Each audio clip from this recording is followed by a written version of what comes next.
லைலத்துல் கதிர் இரவில் நிறைய துஆ கேட்கணுன்னு நம்ம நினைப்போம். ஆனால் என்ன துஆ கேட்குறதுன்னு உங்களுக்கு தெரியலையா? அப்போ இந்த பதிவு உங்களுக்காகத்தான். அஸ்ஸலாமு அலைக்கும் வரஹமத்துல்லாஹி வபரகாத்துஹு. எல்லா புகழும் இறைவன் ஒருவனுக்கே. எல்லாரும் எப்படி இருக்கீங்க? அல்லாஹ்வின் அருளால் நலமாக இருப்பீங்கன்னு நம்புகிறேன். நம்ம இப்போது ரமலானின் கடைசி 10 இரவுக்குள்ளே இருக்கோம். இந்த இரவுகளில் தான் நம்ம எல்லாரும் தேடிக்கொண்டிருக்கிற ஒரு மிகப்பெரிய நற்பாக்கியம் இருக்குது. அது லைலத்துல் கதிர் இரவு.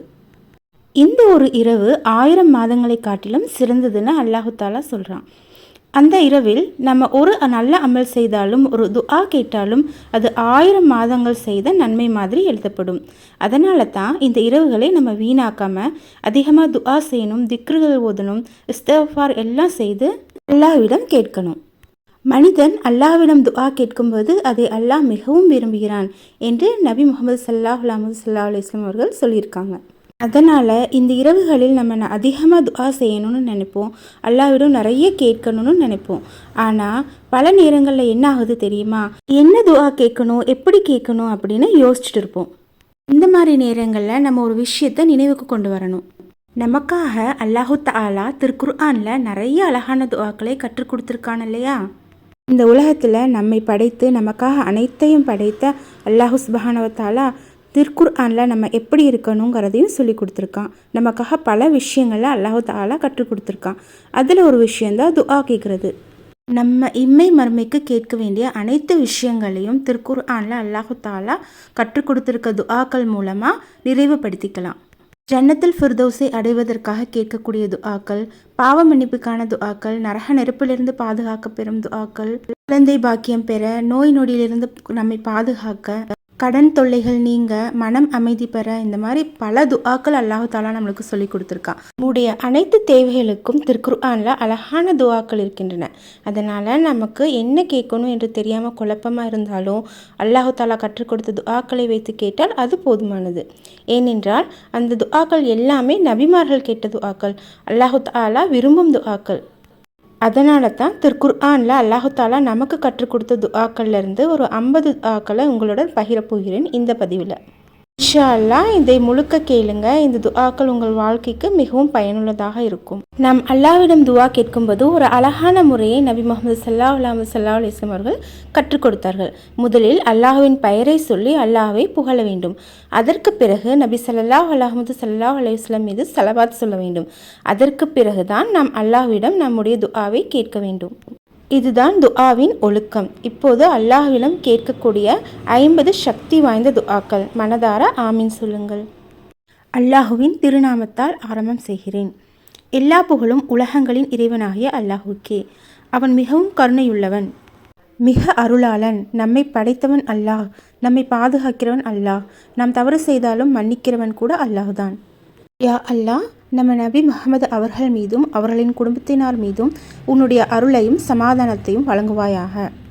யா அல்லாஹ், நீ மன்னிப்பவனும் மன்னிப்பதை விரும்புவனும், எனவே என்னை மன்னித்துவிடு. யா அல்லாஹ், இவ்வுலகிலும் மறுமையிலும் நன்மை தந்து நரக வேதனையில் இருந்து எங்களை காப்பாற்று. யா அல்லாஹ், என் எல்லா பாவங்களையும் மன்னித்துவிடு. யா அல்லாஹ், எங்களை நேரான வழியில் நடத்தி சரியான முடிவுகளை எடுக்க உதவி செய். யா அல்லாஹ், என் இதயத்தை உன் மார்க்கத்தில் நிலையாக வைத்திரு. யா அல்லாஹ். யா அல்லாஹ், என்னையும் என் பெற்றோர்களையும் மன்னித்துவிடு. யா அல்லாஹ். யா அல்லாஹ், எனக்கு அறிவை அதிகப்படுத்து. யா அல்லாஹ், எங்கள் எல்லா காரியங்களுக்கும் நல்ல முடிவைத்தா. யா அல்லாஹ், நான் உன்னிடம் ஜன்னத்துல் ஃபிர்தௌஸை கேட்கிறேன். யா அல்லாஹ், என்னை நரகத்திலிருந்து காப்பாற்று. யா அல்லாஹ், என் ஆன்மாவிற்கு தக்வா வைத்தா. யா அல்லாஹ், உன்னை நினைக்கவும் நன்றி செலுத்தவும் உதவி செய். யா அல்லாஹ், தூய்மையான இதயத்தை எனக்கு தா. யா அல்லாஹ், ஹலால் வாழ்வாதாரத்தை தா. யா அல்லாஹ், என் வாழ்க்கையில் பரக்கத்தா. யா அல்லாஹ், என் வாழ்க்கையை நன்மையானதாக ஆக்கு. யா அல்லாஹ், என் இறப்பை நன்மையானதாக ஆக்கு. யா அல்லாஹ், எங்கள் நல்ல செயல்களை ஏற்றுக்கொள். யா அல்லாஹ், எல்லா தீமைகளிலிருந்தும் பாதுகாப்பு தா. யா அல்லாஹ், என் இதயத்தை பாவங்களிலிருந்து தூய்மையாக்கு.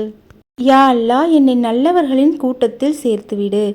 யா அல்லாஹ், என்னை தௌபா செய்யும் மனிதராக ஆக்கு. யா அல்லாஹ், என்னை பொறுமையுடையவராக ஆக்கு. யா அல்லாஹ், நான் நன்றி கூறுபவராக ஆக்கு. யா அல்லாஹ், எல்லா முஃமின்களையும் மன்னித்துவிடு. யா அல்லாஹ், என் கவலைகளை நீக்கிவிடு. யா அல்லாஹ், எங்கள் நோய்களை குணப்படுத்து. யா அல்லாஹ், எங்கள் மீது கருணைத்தா. யா அல்லாஹ் எங்களை நேரான பாதையில் நடத்திவிடு. யா அல்லாஹ் எங்கள் வாழ்க்கையின் முடிவை ஜன்னத்துடன் நிறைவு செய். யா அல்லாஹ் எங்களை மன்னித்து கருணைத்தா. யா அல்லாஹ் எங்களை ஜன்னத் மக்களாக ஆக்கு. யா அல்லாஹ் என்னையும் முஃமின்களையும் மன்னித்துவிடு. யா அல்லாஹ் குர்ஆனை என் இதயத்தின் ஒளியாக ஆக்கு. யா அல்லாஹ் என்னை தக்வா உடையவராக ஆக்கு. யா அல்லாஹ் என் பாவங்களிலிருந்து என்னை தூரமாக்கிவிடு. யா அல்லாஹ் என் பாவங்களை கழுவி தூய்மையாக்கு. வெற்றி பெறுவோரில் என்னையும் சேர்த்துவிடு யா அல்லாஹ். நல்ல செயல்கள் செய்யும் மனிதராக ஆக்கு யா அல்லாஹ். என் இதயத்தை நேர்வழியில் நடத்திவிடு யா அல்லாஹ். என் காரியங்களை எளிதாக்கு யா அல்லாஹ். என் வாழ்வாதாரத்தில் பர்க்கத்தா யா அல்லாஹ். எனக்கு உண்மையை தா யா அல்லாஹ். ஈமான் மீது எனக்கு அன்பை ஏற்படுத்து யா அல்லாஹ். குஃப்ரை எனக்கு வெறுப்பாக ஆக்கு யா அல்லாஹ். உன்னை அதிகமாக நினைப்பவராக என்னை ஆக்கு யா அல்லாஹ். உன்னை அதிகமாக வணங்குபவராக என்னை ஆக்கு யா அல்லாஹ். உன்னை நம்பி வாழ்பவராக ஆக்கு யா அல்லாஹ். என் பெற்றோர் மீது கருணை தா யா அல்லாஹ். என் கடைசி வார்த்தை லா இலாஹா இல்லல்லாஹு என இருக்கச் செய் யா அல்லாஹ். ஆமீன் ஆமீன் யா ரப்பில் ஆலமீன். வஸ்ஸலல்லாஹு தஆலா வஸ்ஸலாமு அலா ஹைரி ஹல்கி ஷையிதினா முஹம்மதின் வஅலா ஆலிஹி வஸ்ஸஹ்பிஹி அஜ்மஈன் பிரஹ்மதிக யா அர்ஹமர் ராஹிமீன். அஸ்ஸலாமு அலைக்கும் வரஹ்மத்துல்லாஹி வபரகாத்துஹு.